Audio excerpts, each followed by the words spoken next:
Okay.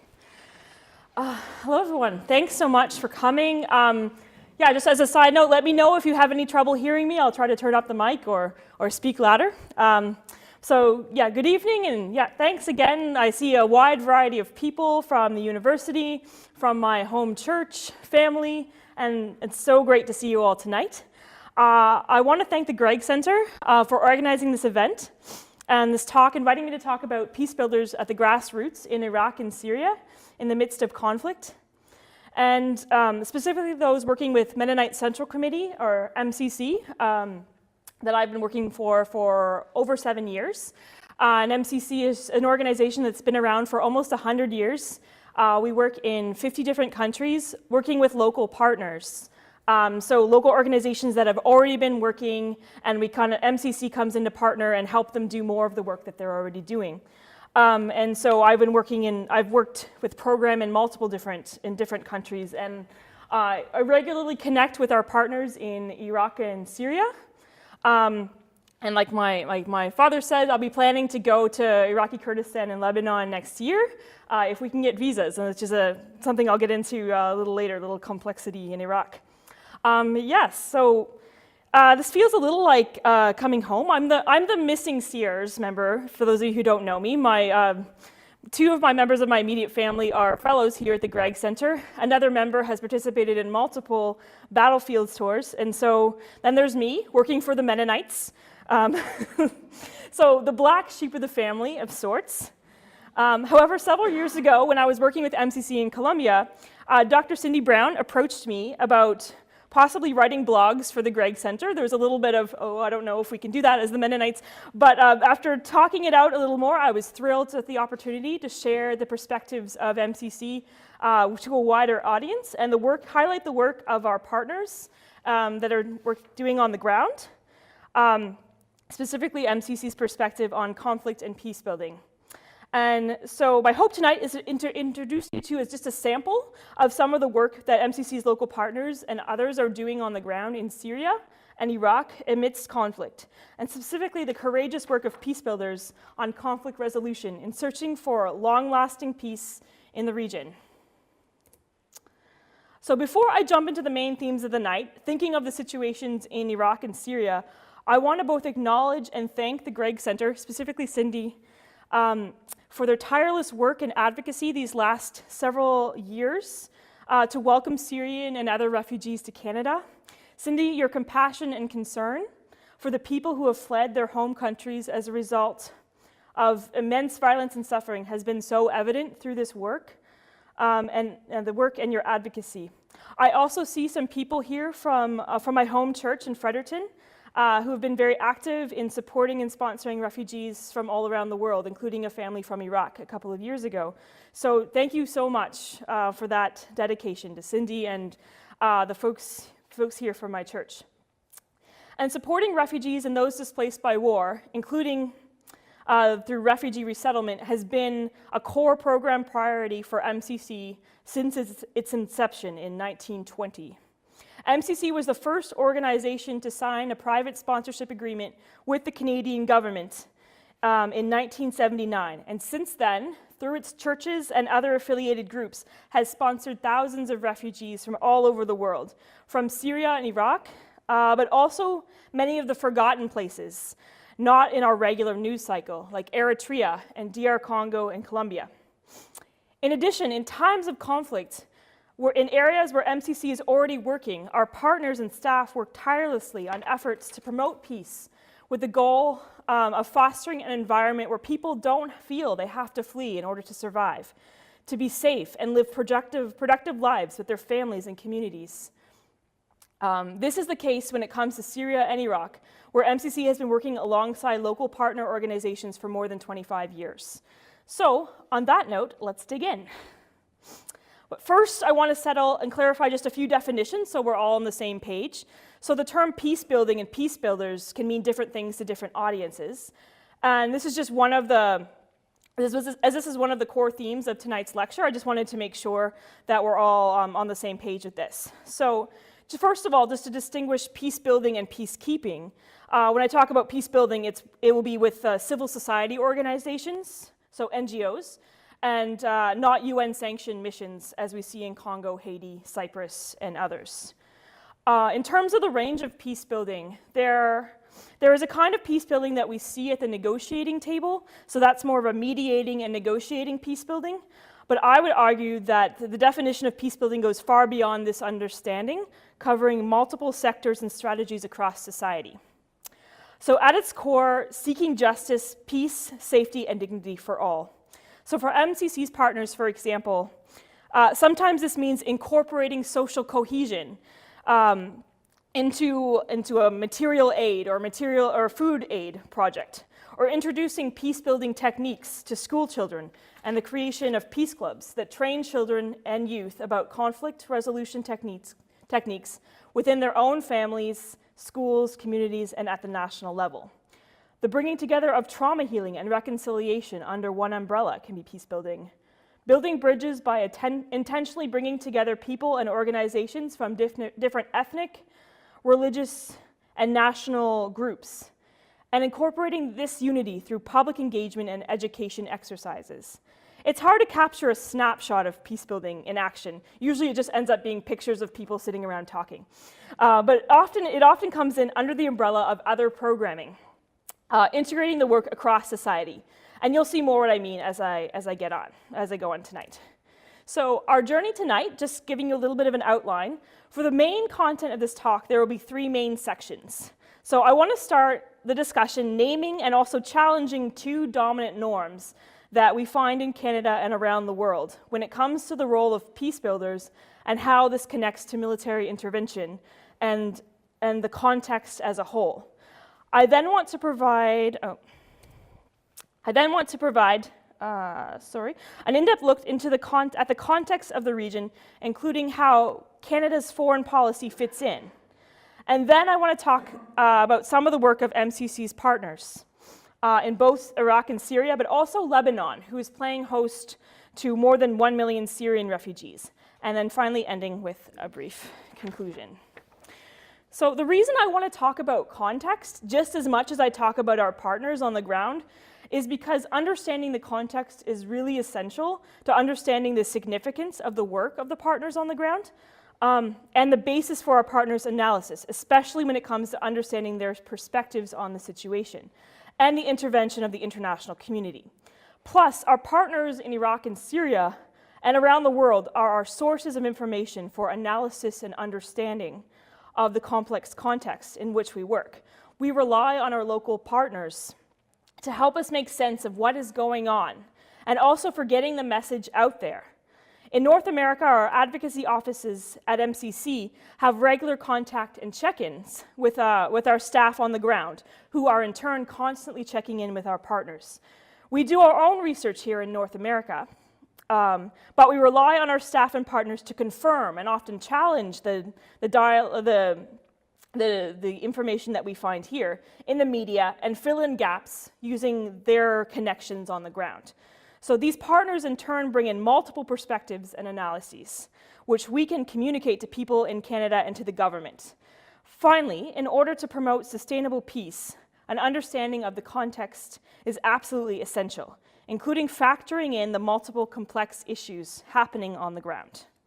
So, with that, I want to name and challenge some of the dominant narratives. This first section, I want to look and challenge some of these narratives when it comes to our understanding of peace building, especially within situations of ongoing armed conflict and humanitarian crises, both in general and specific to the cases of Iraq and Syria. These narratives come out in our news broadcasts, in our cultural identity, in what our governments say. Sometimes these dominant narratives come out explicitly, and other times they are under the surface or assumed. I want to name these narratives as a way to first set up the framework for some of my arguments and perspectives tonight. I want to share a voice and perspective that is not often heard in the news media or public conversations, that of our local partners. But I also want to be a bit provocative and try to make the case that we need to constantly be challenging our approaches, assumptions, and understandings of conflict resolution and peace building. So I warned you. I hope to be a little provocative. That's my goal. So the first dominant narrative, military intervention is the default, first response. It not only assumes to come first and is the most revered for bravery, for service, and for getting the job done. So if any of you have been to Ottawa in these last few summers, you probably would have seen the Northern Lights display. It's a pretty fantastic light show and sound show projected across Centre Block on Parliament Hill, as you can see there. Yet what is the message of this show? There are 5 pillars or foundations of Canada's history highlighted and celebrated. One is valor, or courage. Yet in this segment, the only examples given of courage are Canadians' participation in war. This is not to say that those examples shouldn't be there, but to say, is that it? If there were courage and valor, is that where courage and valor stop in the Canadian psyche? It implies that the only courageous act in the forming of Canada is that of use of force and participation in war. Or thinking about the international psyche, thinking of a current example, take the horrific chemical attack on the people of Khan Shaykhun, Syria, in April of this year. The images and stories coming out of Khan Shaykhun were devastating, but how did the international community respond? Was it sustainable? The Western world, including many Canadian politicians, citizens, and the media, celebrated President Trump's swift response, firing 60 or so cruise missiles into an airbase controlled by the Assad government. That was the day Trump became president, said one reporter from not Fox News, from CNN. But yet, what have been the impacts of this swift attack? Within a week, the base was up and running again. Meanwhile, the US and others are able to close the chapter on this incident in their minds, touting it as a victory. But what has been done to address the core roots of the problem of the conflict? Why do we think only wars make presidents, laments Father Nadim Nasser, a Syrian priest in the Anglican Church of England? We're all fed up with these muscle-flexing exercises. We need to try to solve our problems with the mind or the heart, not the muscles. I'll be spending some time looking at the complexities of the situation on the ground throughout this talk and coming back to some of Father Nasser's questions. And in Canada, the military component of our mission in Iraq and Syria was extended for 2 more years on June 29th of this year, without any public debate. I may add, after Parliament closed for the summer and 2 days before Canada 150 celebrations, with few clear goals and milestones laid forward. As part of that mission, Canada has consistently supported and armed the Kurdish Peshmerga, which are a force of the Kurdish people in northern Iraq. But although they are allies against ISIS, it fails to recognize the strong divisions within Iraqi Kurdistan, divisions where each major group is now backed by an armed militia of sorts. As my colleague in Iraq was just telling me last week, now everyone has a gun. What will happen if Iraqi Kurdistan gains full independence, when the common enemy of ISIS and of the government in Baghdad is no longer a threat? And in recent weeks, Canada has begun to support the Iraqi Defense Forces, which are often at odds with the Kurds. Back to Father Nasser, like MCC's partners in the region, he claims that when it comes to Western-led military interventions in the Middle East, there is often little understanding of the complex context, the ripple effects of such actions on the ground, and what approaches might truly be needed to create long-term peace. Yet the dominant narrative, he laments, often takes precedence, drowning out the voices that promote other approaches to building peace. So the second dominant narrative, peace building, even when it is welcome to the table, is presented as a second-tier or soft response.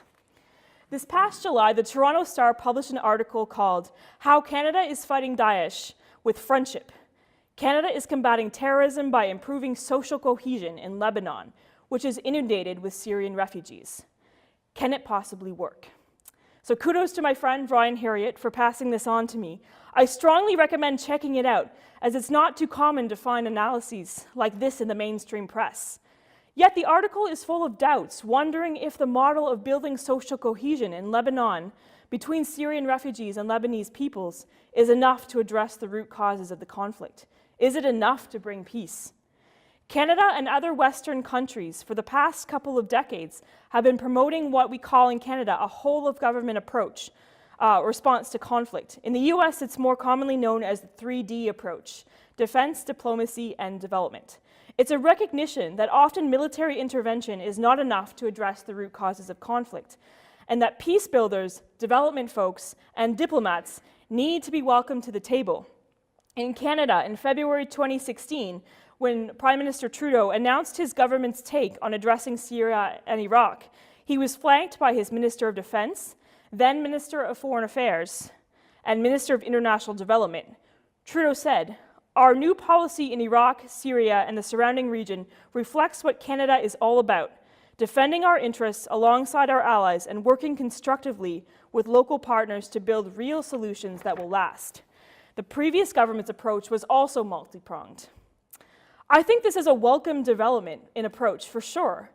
But at the same time, given the first narrative I've mentioned about the default and the power in our minds of military intervention and military force, I would argue that although more and more peace builders are brought to the table, they are given a second-tier status at the table, labeled as a soft response. If any of you were at my talk yesterday, making the case for women peace builders from the grassroots to the negotiating tables, you would have heard me debunking a myth that women are good at peace building because they are so nurturing, meek, mild, and gentle. But I think that narrative extends to peace building in general. You'll often hear the claim that the military has to make the situation safe and secure in order for the peace builders and development practitioners to come in and do their work. That peace builders depend on the security forces to maintain the peace and security so they can work out the root cause issues through building friendships, right? Instead, I will argue that grassroots peace builders are already there in the midst of the conflict zones. Conflicts like the ones we see in Syria and Iraq are not sudden and do not come out of nowhere. Local organizations have always been there working. Yet I will argue that the international community does not invest sufficiently in these efforts in conflict prevention. We wait until the conflict has reached absolute crisis mode, and by that time the options seem so limited.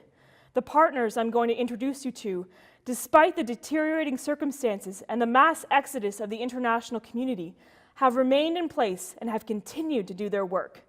Many in Syria and Iraq have fled, but the ones that have stayed are incredibly dedicated to rebuilding their homes, communities, and country, and will continue to do so with or without security in place.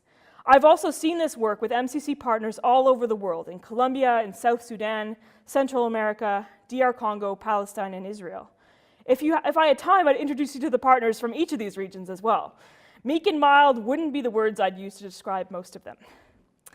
Second, in terms of the peace builders and development practitioners, aligning with a military or armed force, be it government, official military, militias, or mercenaries, can often be a source of insecurity rather than security. As I will get into in the next section, the complexity of the conflict, of overlapping and multiple conflicts in the case of Iraq and Syria, means that aligning with one security group can create more problems than it solves. Military might and the use of force, whether it's coming from a state, a military, a militia, or mercenary group, carries with it a political message and stance of some kind. This is not to say that unarmed civil society groups are always divorced from political leanings and perspectives. I was just discussing this last week with one of my colleagues based in Iraq. The challenges of working with a very diverse set of partners from multiple faiths, ethnicities, nationalities, and perspectives while staying neutral in terms of supporting one group over the other. It's very complicated. However, when you bring in security forces, arms, and soldiers of some kind, you take on a partisan political position whether you want to or not. This is a question I'm going to be raising throughout the talk. As voiced by our local partners in both Syria and Iraq, and as voiced by political commentators such as ex-military member, military journalist, and editor of Esprit de Corps, Scott Taylor. The impact of the peace builders on their own and the ability to address the deep root and violent nature of conflict is constantly questioned and doubted, given soft or second-tier status at the table. But given the complexities and unescapable political messages that come with the use of force in Syria and Iraq, my question, to be blunt, is going to be, should the Canadian military and other foreign military powers even be there? And that is raised by our partners and also columnists like Scott Taylor. Okay, so now that I've no doubt ruffled some feathers, which is my mission in life, so maybe I'm not such a black sheep of the family after all, let's put some of the framing into context. So in order to break down this as simply as possible, and noting that I really have a short time to delve into such a complex context, I'm going to try to narrow this section down to two major sections. First, I want to look at some of the major players, including motives and goals, alliances, and overlapping conflicts. I will try to distinguish between different dynamics between Iraq and Syria, although many of the dynamics, in a broad sense, transcend borders. In this discussion, keep your eyes and ears open for some of the root causes or grievances of these conflicts, some of which will come through in this section.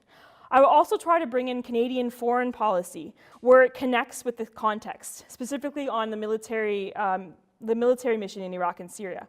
Second, I want to take a little time to address the humanitarian impacts on the people of Syria and Iraq and the surrounding region.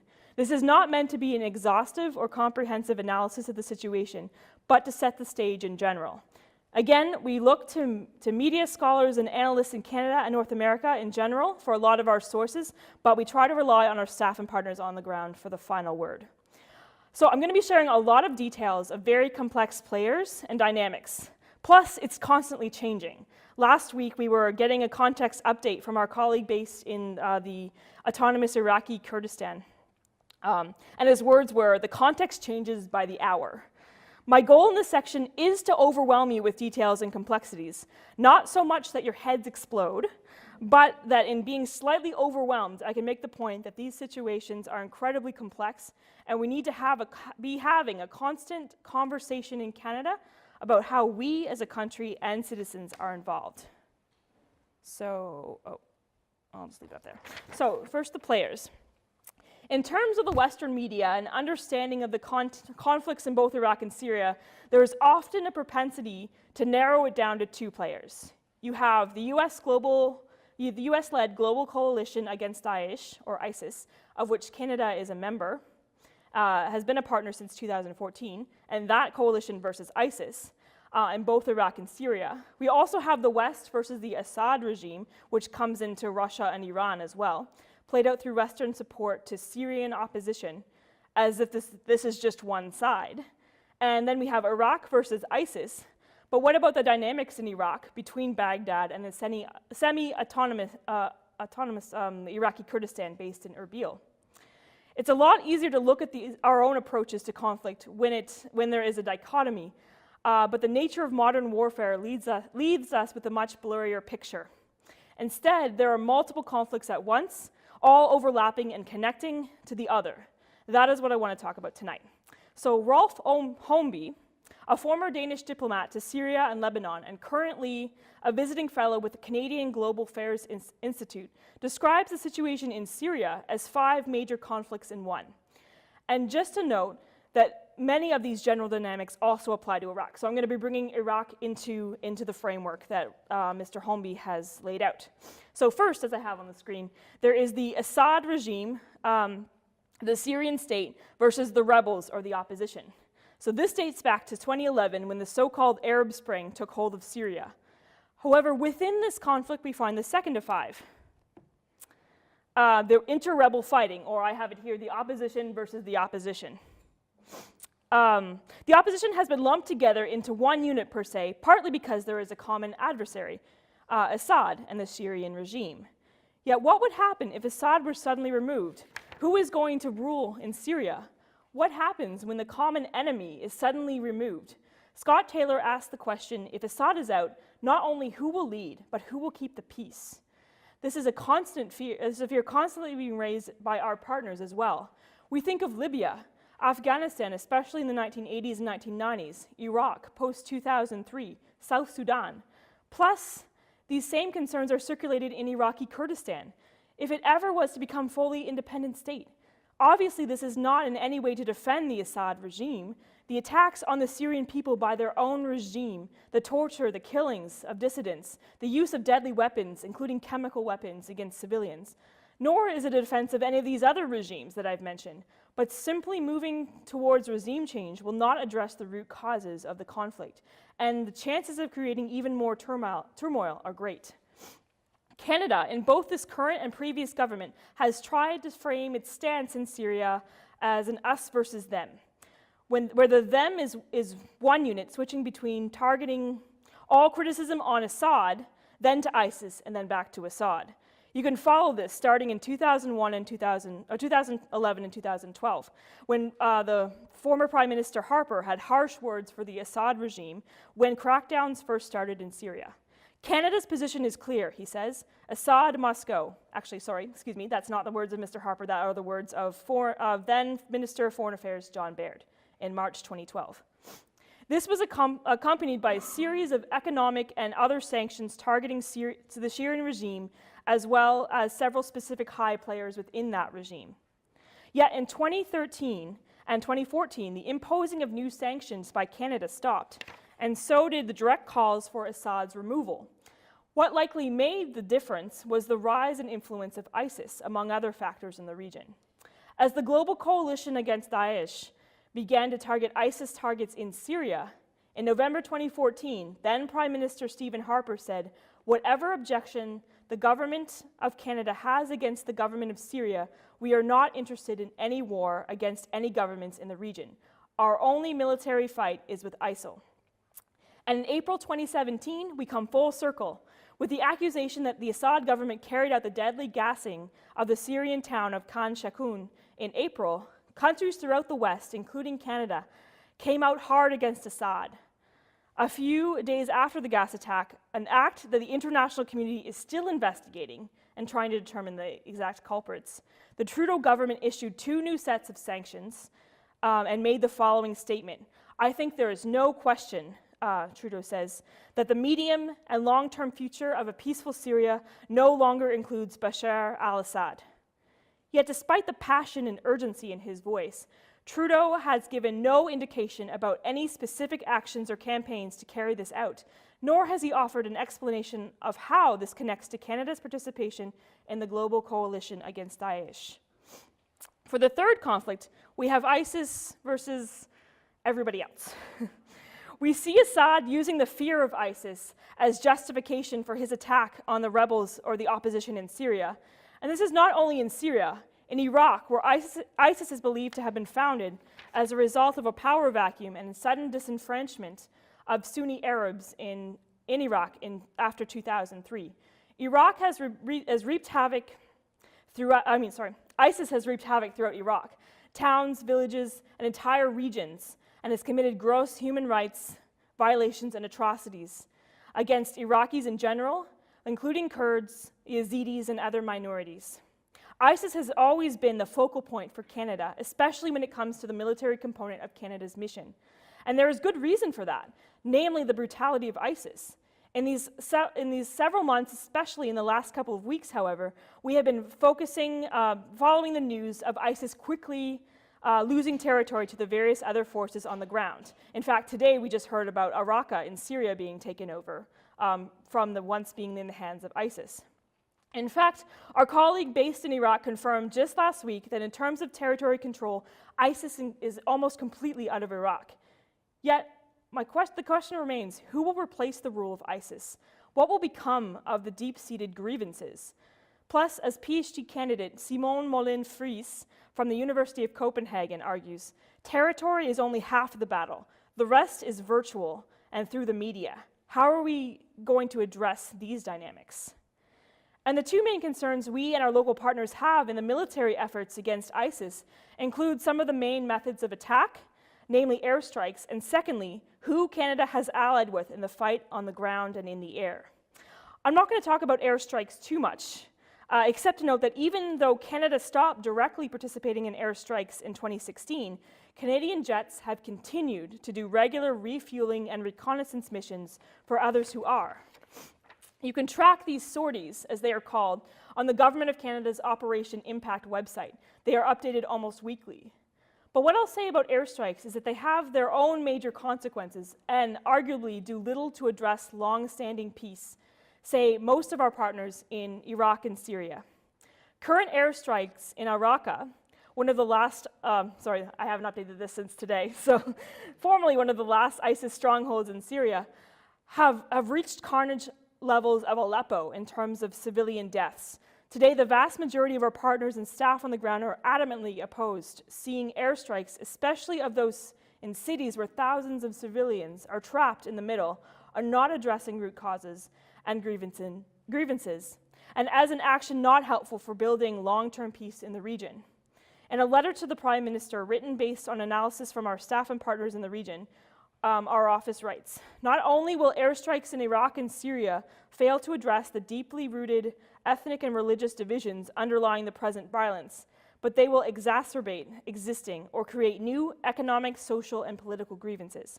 Civilians escaping to IDP camps in the surrounding areas both cities are at great risk, and organizations like the International Committee of the Red Cross say they can barely keep up with the humanitarian needs. On the ground, in the fight against ISIS, Canada has aligned with two major forces, the Iraqi Defense Forces, i.e. the Army, and the Kurdish Peshmerga fighters. Yet both Iraqi Defense Forces, controlled by Baghdad, and Kurdish forces, including the Peshmerga, have been accused of retaliating extremely against ISIS fighters, supporters, and even those suspected of being part of ISIS, i.e. Sunni Arabs in general. Again, this is not in any way to defend ISIS, but groups like Human Rights Watch, through satellite images, have noted the targeting and demolition of Arab homes by Kurdish forces long after ISIS has been defeated from a specific area. The equal disdain among Iraqi Kurds in general for other minorities, including Yazidis, also exists. Plus, rumors have been spreading about horrific torture of suspected ISIS combatants on the part of some of the most prominent and well-known Iraqi defense forces. These rumors were confirmed earlier this year when Iraqi photojournalist Ali Arkardi managed to flee the country with tens of thousands of photographs depicting the horrific photos of torture of suspected ISIS fighters. One such photo essay landed in the Toronto Star earlier this year. I will not show pictures of that tonight, but you're welcome to go and look. It's pretty horrific. In the military component of Canada's participation in the global campaign against Daesh, we have supported the Kurdish Peshmerga in Iraq with arms, personnel, and even wearing the Kurdish flag on our uniforms. We recently have begun supporting the Iraqi Defense Forces in Iraq, though, moving on from Mosul to Kirkuk province. Kirkuk is a highly contested area claimed by both Erbil, Kurdistan, and Baghdad, the state of Iraq. It is also a very ethnically diverse region, rich in oil and other natural resources. And if you watch the news today, Iraqi forces have just moved into Kirkuk. In a letter to the Prime Minister in February 2017, MCC, based on discussions with partners, said training and weapons transfers from the international community are counterproductive to building a unified Iraq, in that they are fueling sectarian divisions at the political level and amongst minority groups, contributing to human rights and laws of war violations, and further destabilizing the country. But in supporting the Kurdish Peshmerga and now supporting Iraqi Defense Forces in a highly contested region, how does Canada hope to address the above-mentioned tensions? Again, this is not in any way to excuse or overlook the horrific acts carried out by ISIS in the region, but who Canada allies with, and the politics and actions of these allies matters. The fourth conflict connects to some of the points mentioned above, the Kurdish struggle for independence.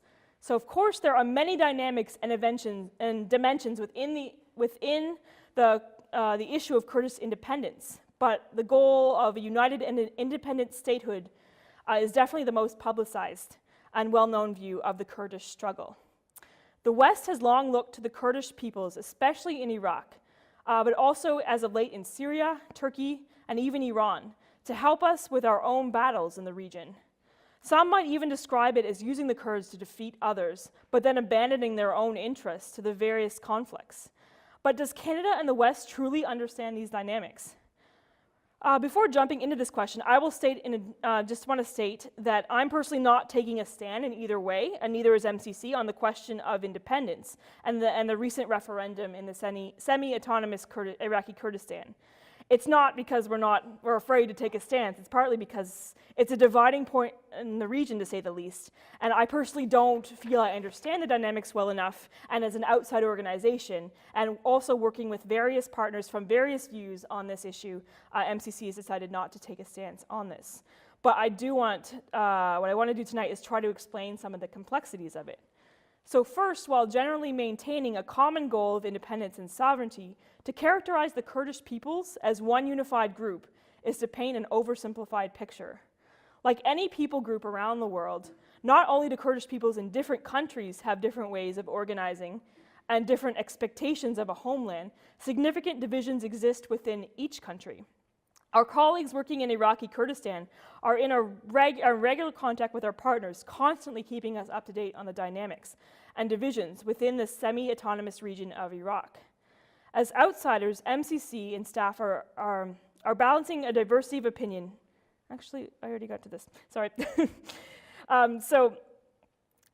In terms of diversity opinion within the Kurdish parliament in the semi-autonomous region of Iraq, diversity opinion is a good sign of a potential developing democracy. But what happens when it's not just politics that divide? When these various political groups and sects are also backed by their own militias, the prevalence of small arms being throughout Iraqi Kurdistan. The Kurdish regional government in Erbil holds together for now, but again, we ask, what will happen if Baghdad is no longer a factor? The highly controversial referendum for Kurdish independence held on September 25th of this year, which was more of a symbolic statement rather than an action with any binding abilities, received overwhelming support from the Iraqi Kurdish population, but was ripe with controversy in Baghdad. That's why we see a lot of Iraqi forces moving into some of these contested areas in these last few days, plus the surrounding region. First of all, there was the question of who would be able to vote. There were multiple reports of Yazidis, Sunni Arabs in the region, and other minorities being left out of the process. Plus, there was controversy around which regions and cities were to be included. The region of Kirkuk, for example, for which both Baghdad and Erbil claim sovereignty.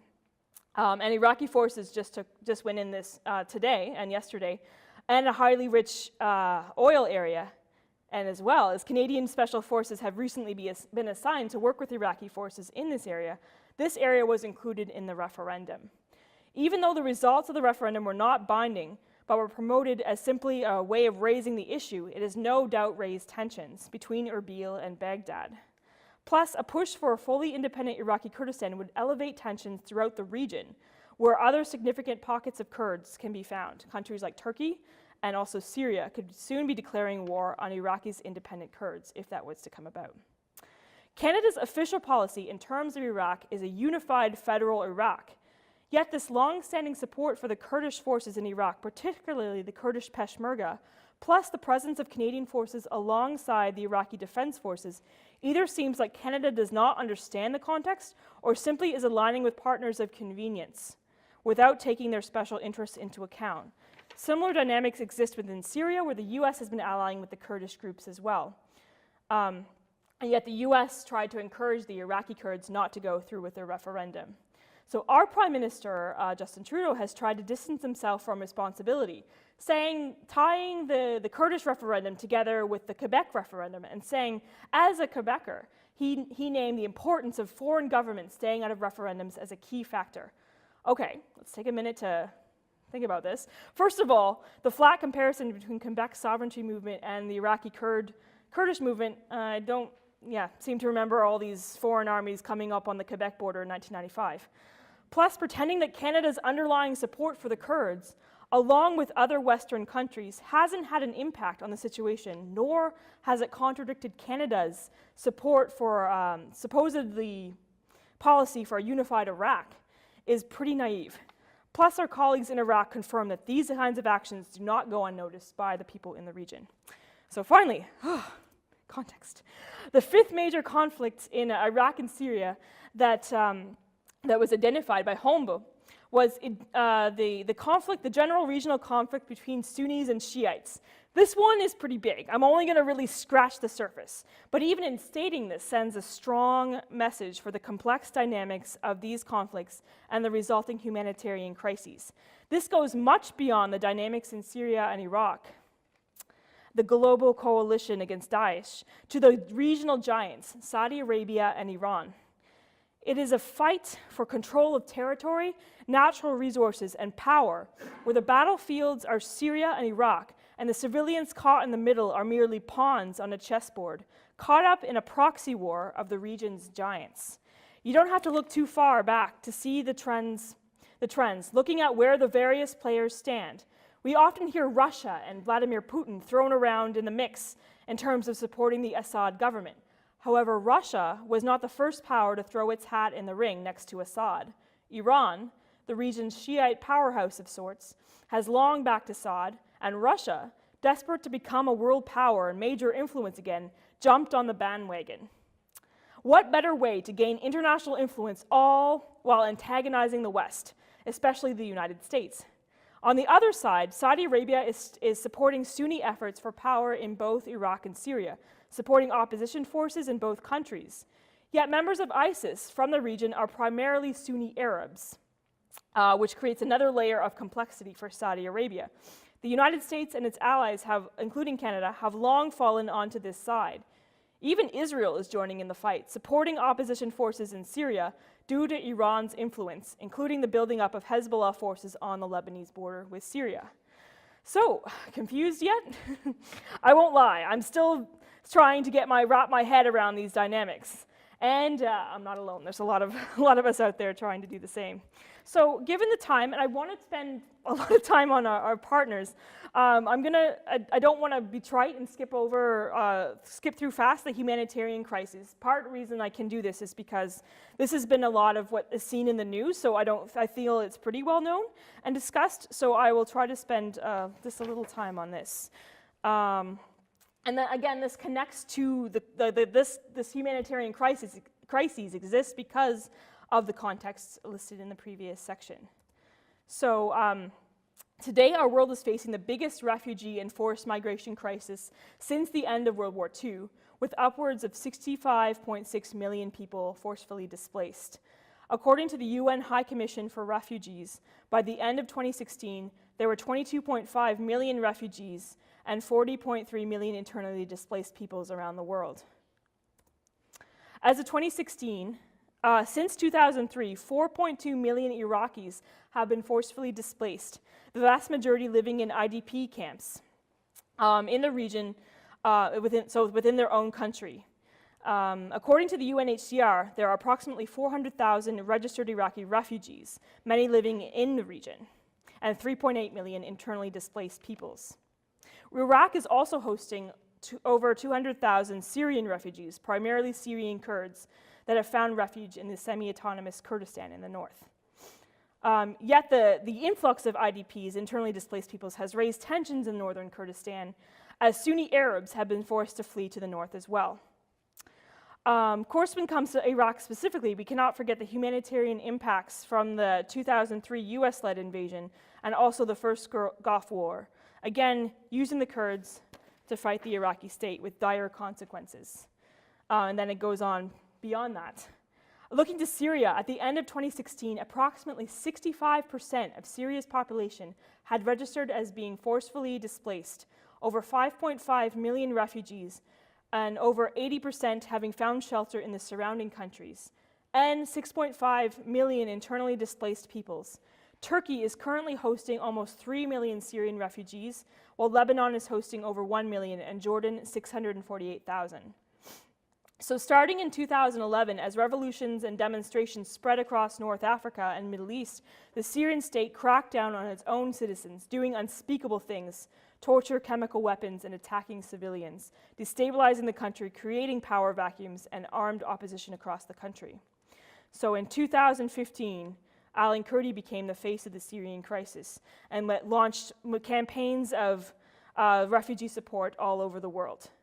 So, in addition, millions of Syrians being trapped within the country as internally displaced people, while the old city of Homs, Aleppo, and now Raqqa crumble around them. The situation seems absolutely dire, with no end in sight. So I'm going to shift gears a little now and turn my attention to some of the efforts of MCC's local peacebuilding partners in the region. However, I will argue it's really not too much of a gear shift because it is critical to view the actions of the partners through the lens of the conflict and the long-standing dynamics. Our partners and other local peacebuilding organizations in the region have been active in the region for decades through various times of conflict, governments, and times of peace. Our partners in the region are our most significant sources of information regarding the context, what is going on, and how we can support long-lasting peace. Each partner bringing a new perspective to the table. So I'm not presenting these partners in these projects, organizations, as a silver bullet, no pun intended, looking at the situation from a macro level for long-lasting peace in the region. Nor are these simply joyful stories of hope that are meant to make you feel warm and fuzzy inside, almost thinking outside the incredibly harsh and violent realities of war. These organizations and individuals are in it for the long haul, and some of the stories I will share are inspiring, and that's how they're meant to be. It's not sugarcoating, I'd argue, to share stories of joy and reconciliation, peace, all within current contexts of conflict. These peacebuilders have been active long before the world ever took notice of these most recent conflicts in Iraq and Syria, and they will be there long after the international community picks up and leaves. Whether that coincides with the end of the present conflicts or not, these organizations have risen from the local population and have evolved as the situation on the ground has evolved. MCC has been working closely with some of these local organizations for more than 25 years, and many would have been active in the region and in their communities long before MCC or other organizations showed up. MCC is also supporting almost 40 different projects in the region, all run by these local partners, responding to the crisis. This has been MCC's biggest response in the organization's history.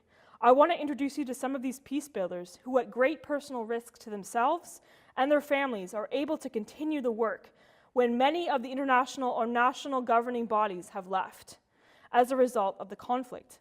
These peacebuilders exemplify the dedication, courage, and commitment necessary for long-lasting peace. Complex conflicts, like I've mentioned before, like the current situations in Iraq and Syria, do not spring up overnight, whether the eyes of the world are on them or not. When individual countries or the international community does not sufficiently invest in substantial conflict prevention programming and instead waits for a crisis to reach its peak, it leaves fewer options, and it seems like military intervention might be the only choice in these cases, often with development and diplomacy objectives as well, although I would argue the military approach often leads the way, as I discussed while reviewing the dominant narratives. But I want to argue that this does not always have to be the case.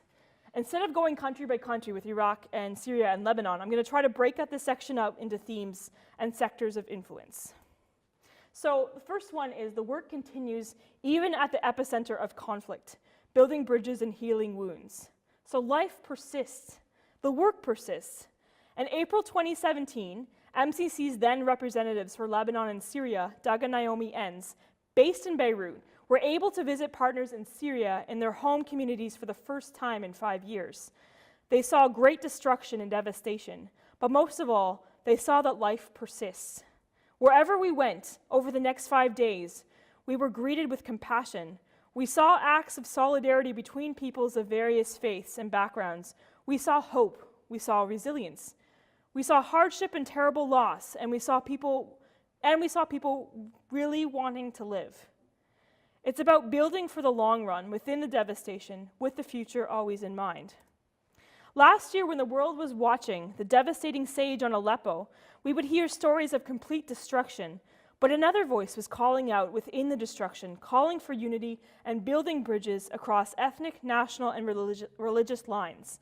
One of MCC's major partners in Syria, Forum for Development, Culture, and Dialogue, remained active throughout the siege, influencing the lives of hundreds despite the destruction. FDCD, which brings together Christians, Sunni, and Shiite Muslims, along with other groups, to work together for common goals, in partnership, actually with a substantial grant from then DFATD's Office of Religious Freedom in 2015, facilitated the training of activists and community leaders particularly youth and young adults, in principles of citizenship and interreligious dialogue. So projects were initiated in 5 cities across Syria, including those engulfed in conflict, such as Aleppo. One of the activities was a theatrical performance, as you can see up there, an interactive performance put on by the young FDCD leaders and ran several days in Aleppo, including during the months of its siege, bringing in over 1,200 people when they expected that maybe 200 would be in attendance. The project was not isolated or acting independently of the destruction that was all around, and it doesn't take the place of the much-needed humanitarian aid for the people of Aleppo and the other cities that were part of this project.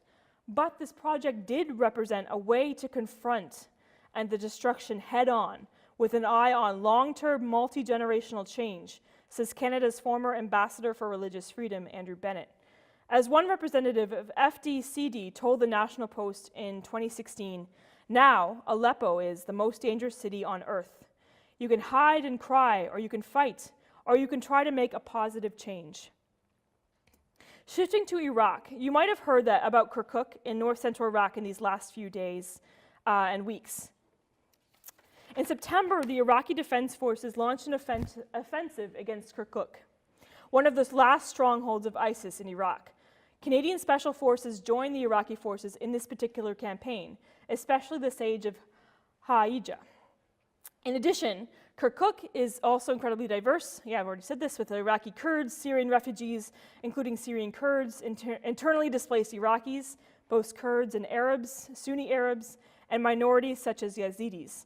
Again, rich in oil, and finally contested between Erbil and Baghdad, so Iraqi Kurdistan and the Iraqi government. In a very controversial move, the people of Kirkuk were given the opportunity to vote in Iraqi Kurdistan's recent non-binding referendum, as I've already mentioned. The Iraqi government then just launched an attack on Kirkuk, taking control of this city as well as others in the region. Yet, within these rising tensions and conflicts, local peacebuilders remain.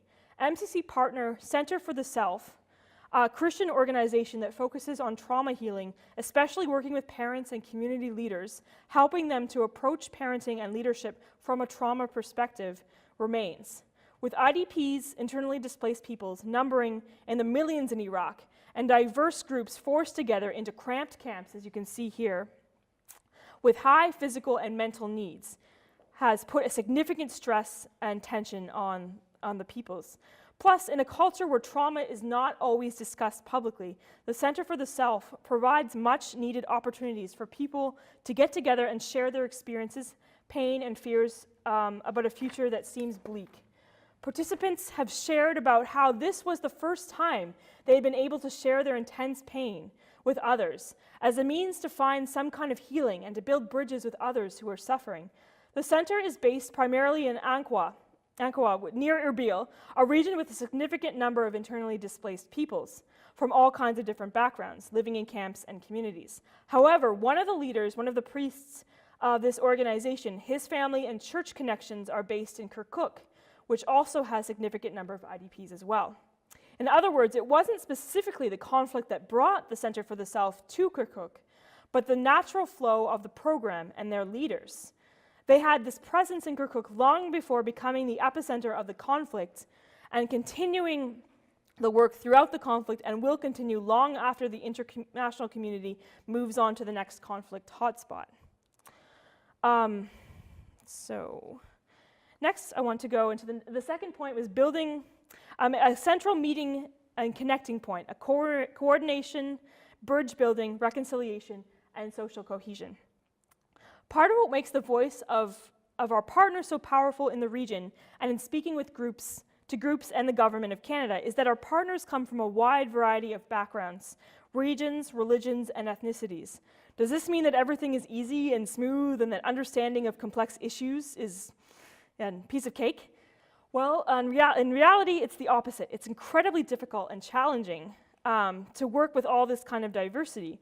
But in being a meeting point of multiple local peace-building partners, MCC provides an opportunity for organizations who would never otherwise meet to have a chance to talk, to argue, to collaborate, and to see others working for the same overall goals, and possibly joint efforts for peace in the long run. I haven't yet had the privilege of meeting the specific partners in Iraq and Lebanon. That's tentatively set for next February, Iraq and Lebanon at least.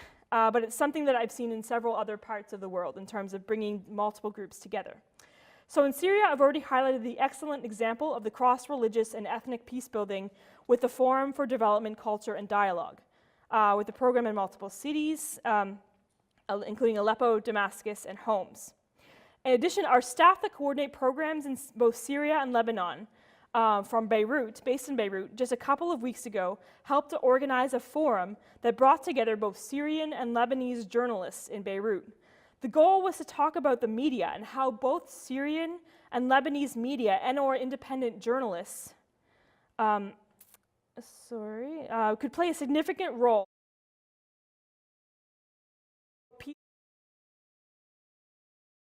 tool in influencing populations and messages.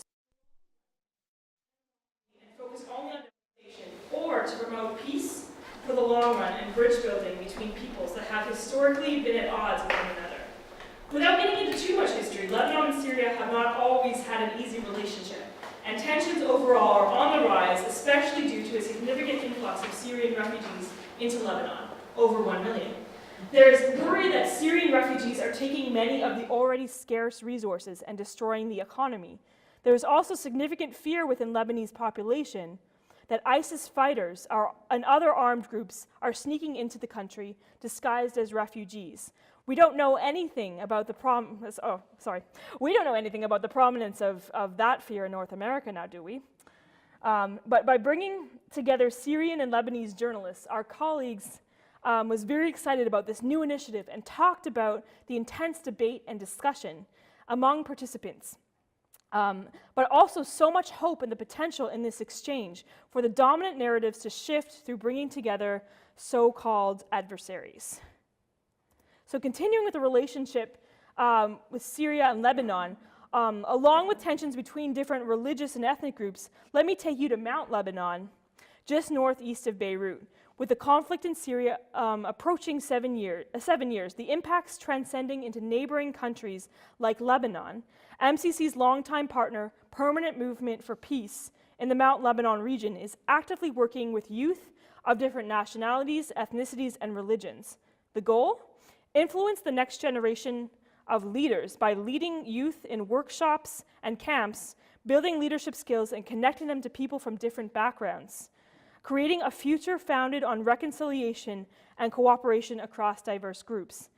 It is no mistake that Permanent Movement for Peace was founded in the late 1980s at the height of Lebanon's own civil war, and with the Syria and Iraqi crisis stretching across the region, including the vast number of Syrian refugees in Lebanon, their work is more critical than ever.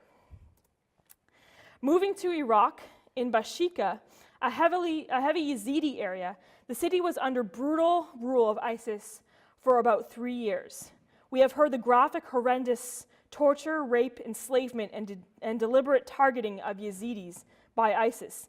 It has been a significant question in Canada as well, calling on the government to act to protect the Yazidis from unspeakable genocidal acts against this religious and ethnic minority.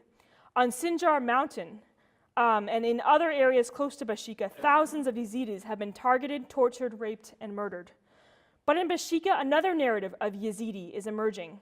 This is in no way to soften or overlook the horrendous acts committed against Yazidis, but out of the ashes, a Yazidi-run organization called Yazidi or Azidi Solidarity and Fraternity League, or ASFL, and their Forward Together as Communities campaign is seeking the rebuilding of their communities and creating bridges between other ethnic, national, and religious groups within these communities. One of the main goals is to encourage other displaced Yazidis to return to help rebuild their communities as they seek collaboration and peace with their neighbors. And finally, the goal is to empower Yazidis who have been so traumatized by war to recognize this trauma, but to also promote healing by becoming leaders for peace within the community, moving beyond the victim identity that the world most often sees. With almost 80 volunteers, they have created teams of people across 4 neighborhoods of Bekah to clean up rubble and to paint murals and other signs of beauty within communities. They have specifically targeted neighborhoods with other Yazidis, but also with Christians, with Arab and Kurdish Muslims, and others in order to extend that olive branch and peace to the others among them.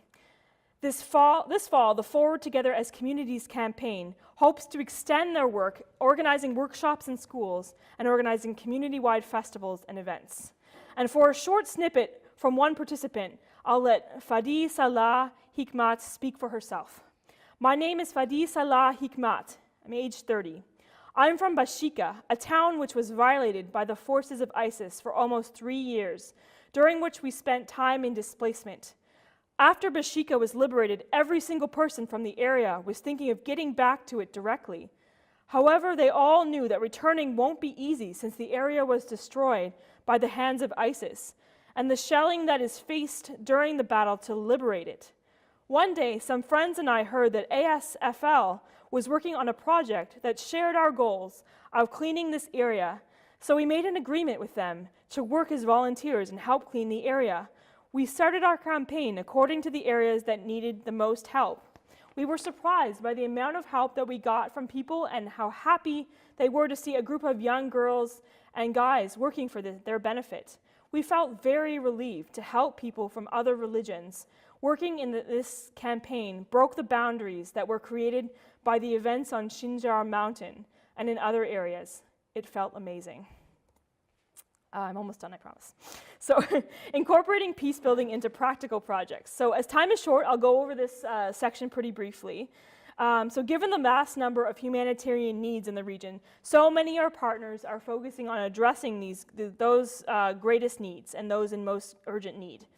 But as come up in examples I've given so far, there is often a strong element that includes social cohesion and peace building. This includes reaching out to multiple groups of people that might not otherwise meet and organizing the work. Like Popular Organization for Relief and Development in Lebanon, bringing Syrian refugees together with Lebanese communities in need of food security and other physical resources. This also includes the Middle East Council of Churches, specifically the Syrian Orthodox Church, supporting children orphaned by war in homes, providing physical needs, but also the very necessary trauma healing. Or the work of Middle East Council of Churches in Damascus, Aleppo, and other areas, addressing immediate health and other needs, but also with a focus on the future, building resilience for the future. Finally, in Iraq, the Rosaza Women's Council, a group of Syrian refugees in Erbil who have connected with women from other displaced groups, including Kurds, Sunni Muslims, and other groups in a vocational training program. Women from vulnerable populations learn job skills while also building relationships with the other. So, where do we go from here?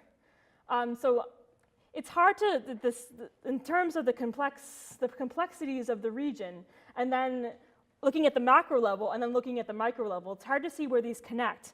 But I guess my encouragement tonight is just the need to seek out these alternative narratives and to really, in terms of evaluating how we as Canadians are involved in the situation, how we, in terms of Syria and Iraq, but also other contexts around the world, and really looking deep into what's going on, what's being done on the ground, and raising these voices high.